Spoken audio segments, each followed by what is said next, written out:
So I'm Kevin Winchell. I'm the director of the Bonner program here at Stetson. I use he and him pronouns. I grew up I was born in New Smyrna Beach, which is just about 30 minutes to the east of here in DeLand, over on the beach side and here in Central Florida, here in Volusia County. I lived in New Smyrna and Edgewater until I came to Stetson when I was 18. So I came to Stetson in 2003. So I've been here ever since then. From 2003 to 2007, I was a political science and philosophy double major. Honestly, I had no idea what I wanted to do with my career. When I came here, X-Files was really popular, and so I thought I wanted to be an FBI agent and chase aliens and ghosts and stuff like that. But then I had to admit to myself that the supernatural it doesn't really exist, at least in that way. And that being an FBI agent is just a lot of paperwork, in all honesty, and I hate paperwork. It's like the bane of my existence. So decided though that even though I didn't want to do that, I found that I really loved philosophy, and so came in as a poli-sci major, added philosophy later on because I really enjoyed the questions posed in the philosophy program about life and about happiness and truth and justice and the meaning of things. And I appreciate the depth that it added to the life that I've wanted to live.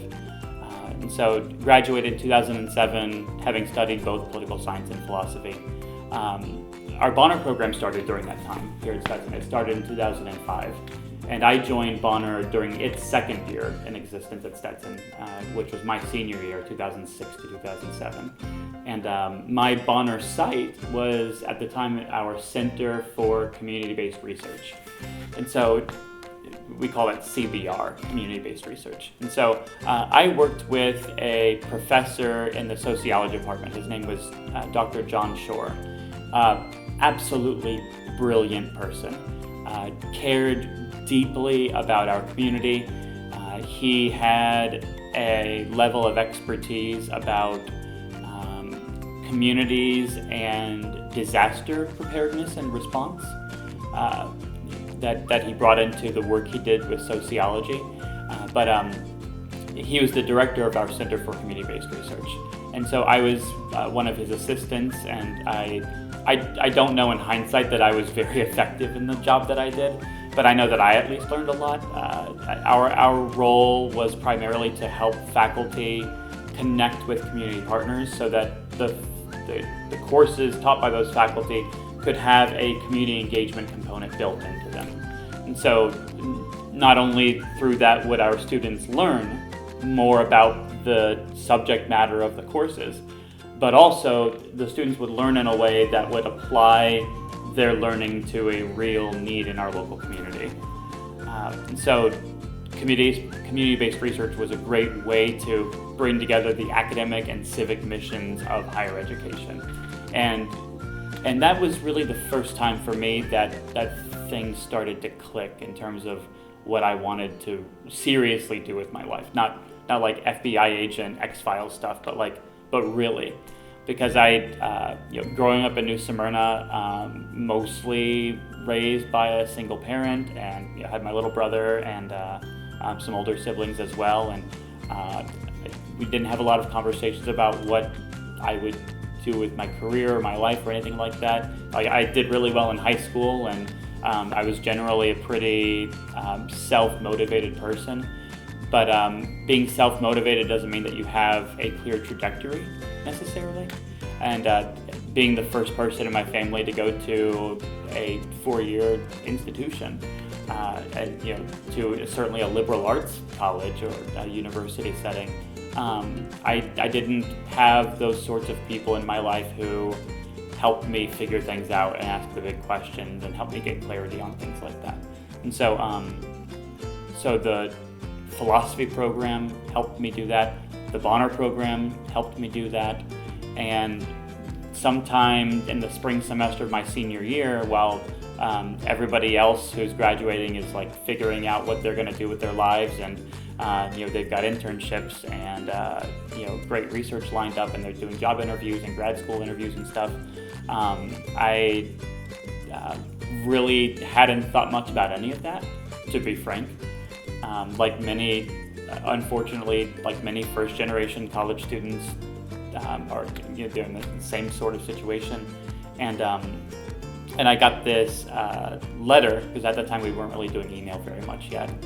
We got a letter in our campus mailbox. I got one encouraging me to apply to be the coordinator of our Bonner program that would start in May after I graduated. And I was like, yeah, it sounds like fun. I really enjoy the work I'm doing in Bonner, so let's do more of that. And they said the salary was $25,000 a year. I was like, ooh boy! Like I'd make as much as my mom did, which was a big deal at the time. This was 2007, by the way. Seemed like it might as well have been $1 million for me. So I was like, yeah, let me apply for that. And by some luck, somehow they decided that I'd be a good fit for it, so they hired me. And so Bonner coordinator was the first job I'd applied to, real job, full time, and I did that for about a year after I graduated. I absolutely loved the work in Bonner. I loved being able to talk with all of our students and help them figure out the things that I knew I needed to figure out when I was a student. Like, what is it that you're really passionate about? What upsets you to the point of action? How can you take that interest and align that with a career? How can you align both of those with the work that you're doing in your courses?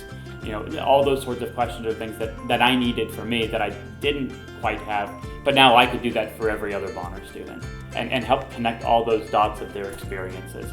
I absolutely loved that. I loved building out training and enrichment curriculum. I loved working with students on our Bonner lead team and coaching them, guiding them, learning a lot from them as I made mistakes, and they told me quite frankly whenever I did. But we had a really good time together. We learned a lot from each other, and that was a really, really fun year for me. I would have kept doing that for a while longer, except that my supervisor at the time got promoted, Rena, and she asked me to move over and to work in our housing department. And so I did that and managed all of our on-campus housing operations for about 4 years. I learned a lot about myself through that experience, both developing an administrative and operational skill set doing housing operations, and being able to learn how to be more assertive and tell people no, but do it in a way that still aligns with a bigger yes. For example, telling somebody that maybe they can't live off campus because we know in this particular situation, in this student's case, that it's better for them to live on campus because it allows them to more likely develop the developmental and learning outcomes that we know that we want all of our graduates to have. So being able to tell people no in a way that's assertive but developmentally appropriate. I learned that ability through working in the housing office. But I think what I also learned too is that this is not the kind of work that I wanted to do with my life. I found a lot of it, honestly, to be soul draining. And I found that outside of my work in housing, I was doing a lot of work in my community still. I was, organizing different political trainings and programs, and knocking on a lot of doors, making phone calls with other volunteers for political candidates and things like that.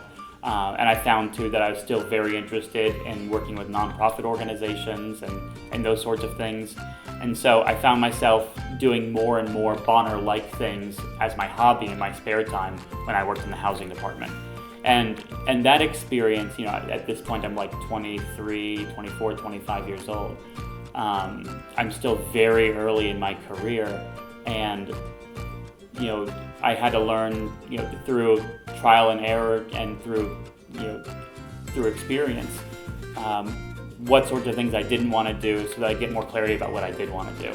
And what I found more and more is that my passions lie with working with others to solve important, meaningful challenges in our communities, and to figure out what role everybody can have in being able to solve those problems. And so, what this student is really good at, what this faculty member is really good at, what this community partner, nonprofit leader is really good at, what this local elected official is really good at. And we inventory all of those assets, and we identify all the needs that everybody has, everything that they're trying to get, for their own development or, health or success or something else.